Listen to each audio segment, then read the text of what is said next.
ইতোমধ্যে বাংলাদেশের রাজনীতিতে একটা আলোচনায় উঠে এসেছে নির্বাচন পদ্ধতি পরিবর্তনের কথা। আগামী জাতীয় সংসদ নির্বাচন নিয়ে স্পষ্টতার অভাব রয়েছে। তবে অন্তর্বর্তীকালীন সরকার জানিয়েছিল ২০২৫ সালে ৩০ জুনের মধ্যে নির্বাচন হবে। আনুপাতিক নির্বাচনের পক্ষে বিপক্ষে রাজনৈতিক দলগুলোর যে অবস্থা, সেখানে রাজনীতি তো বটেই, ভোটের নানা সমীকরণও মিলাচ্ছে অনেকে।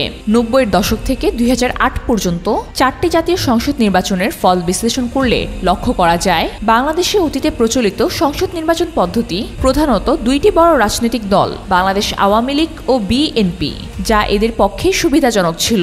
নির্বাচনে জয়ী দলগুলোর নির্বাচনগুলোর ফলাফল অনুযায়ী আসন ভাগাভাগি প্রক্রিয়া এমনভাবে সম্পন্ন হয়েছে যে নির্বাচনে জয়ী দলগুলো সংসদের বেশিরভাগ আসন দখল করেছে। তবে অনেক সময় দেখা গেছে জয়ী প্রার্থীর পক্ষে ভোটের ব্যবধান খুবই কম থাকে এবং পরাজিত প্রার্থীর কাছেও ভোটের ব্যবধান তেমন একটা থাকে না।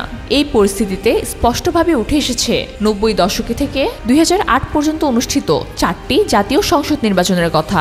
এতে দেখা গেছে প্রধান দুইটি বড় রাজনৈতিক দল আওয়ামী লীগ ও বিএনপি তাদের ভোটের হার অনুযায়ী আসন বেশি পেয়েছে, যা তাদের নির্বাচনী প্রক্রিয়ার একটি উল্লেখযোগ্য সুবিধা। বিশেষ করে বিজয়ী দলের জন্য এটি আরও প্রভাবশালী ছিল, কারণ তাদের দলে অনেক বেশি আসন জমা পড়েছিল, যা নির্বাচনী ফলাফলে সম্পূর্ণভাবে প্রতিফলিত হয়েছিল।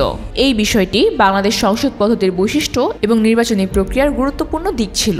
বড় দলগুলো ভোটে তুলনায় আসন বেশি পেয়েছে, কিন্তু বর্তমানে আলোচিত আনুপাতিক পদ্ধতির নির্বাচন এই চিত্র বদলে দিতে পারে, যা ভোটার এবং ছোট দলগুলোর মধ্যে সমর্থন বাড়াচ্ছে।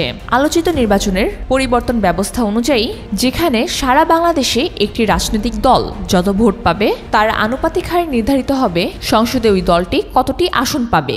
যদি কোনো দল ৪০% ভোট পায়, তবে সংসদে ৪০% আসন পাবে।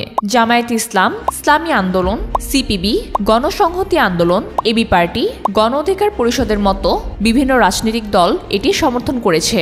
অন্যদিকে শুরু থেকেই এই বিরোধিতা ছিল বাংলাদেশের অন্যতম বড় রাজনৈতিক দল বিএনপি।